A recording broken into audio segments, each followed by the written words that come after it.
Hello teachers. आज के session में हम लोग स्टार्ट करने वाले हैं पॉलीमर्स का डीपीपी नंबर 76।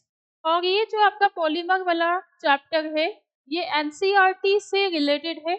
और जेई मेंस में से तो टॉपिक रिमूव कर दिया गया है, लेकिन जेई एडवांस में अभी भी सारे टॉपिक्स हैं। तो हमें बच्चों को इस तरह से मेंटर करना है कि उन लोगों के जो सिलेबस में सारे ही चैप्टर्स, चाहे वो जेई मेंस से रिमूव कर दिए गए हैं, फिर भी वो जेई एडवांस के पॉइंट ऑफ व्यू से काफी इंपॉर्टेंट है। ठीक है, तो हम लोग स्टार्ट करते हैं पॉलीमर का। फर्स्ट क्वेश्चन आपको दिया हुआ है, during the addition polymerisation the reaction proceeds via. तो यहाँ जो एडिशन पॉलीमर्स का फॉर्मेशन होता है वो होता है फ्री रेडिकल्स के थ्रू। ठीक है, किस तरह से होगा?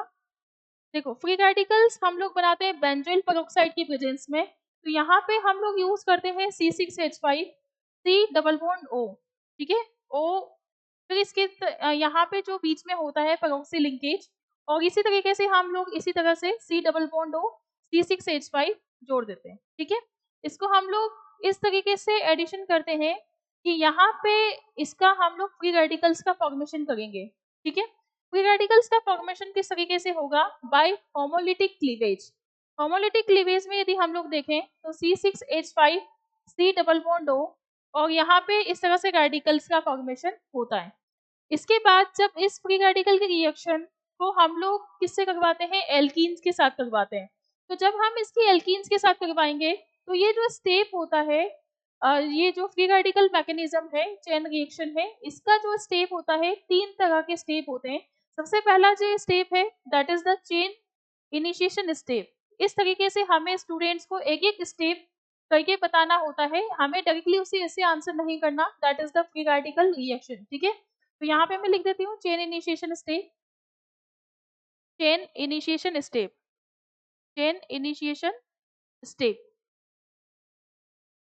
ठीक है, उसके बाद हम लोग दूसरी स्टेप पे आते हैं, second step, that is the chain propagation step, chain propagation step.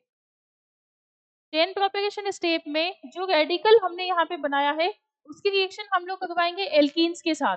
तो हम लोग इसकी रिएक्शन करवाते हैं C6H5 C double bond O, और यहाँ पे हमने रेडिकल की रिएक्शन करवाई CH2 डबल बॉन्ड CH2।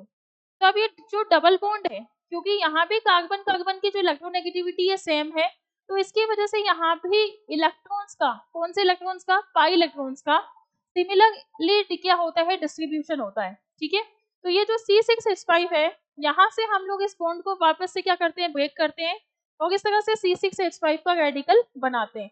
तो बेसिकली ये पूरा रेडिकल यहाँ पे यूज नहीं होगा है। यदि हम लोग इसमें देखें तो केवल और केवल C6H5 वाला रेडिकल ही यूज होगा। ठीक है, और यहाँ पे रेडिकल बनेगा तो क्या बनेगा इसमें? C6H5 CH2 CH2 और रेडिकल। क्लियर? इसके बाद हम लोग इसी तरह से चेन को क्या करते हैं? जोड़ते चले जाते हैं। तो यहाँ पे मान लो कि ये वाला रेडिकल बन गया। अब मैं दूसरे किसी इथिन मॉलिक्यूल से इसकी वापस रिएक्शन करवाऊंगी। तो यहाँ हम लोग इसकी वापस रिएक्शन करवाते हैं C6H5 CH2 CH2 radical plus CH2 double bond CH2 के साथ। उसके बाद हम लोग इसमें देखते हैं कि वापस से इसका क्या होता है?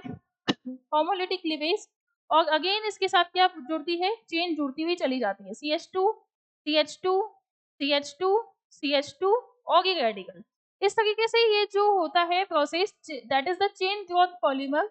और यहाँ पे यदि हम लोग इसका मैकेनिज्म की बात करें तो that is free radical mechanism.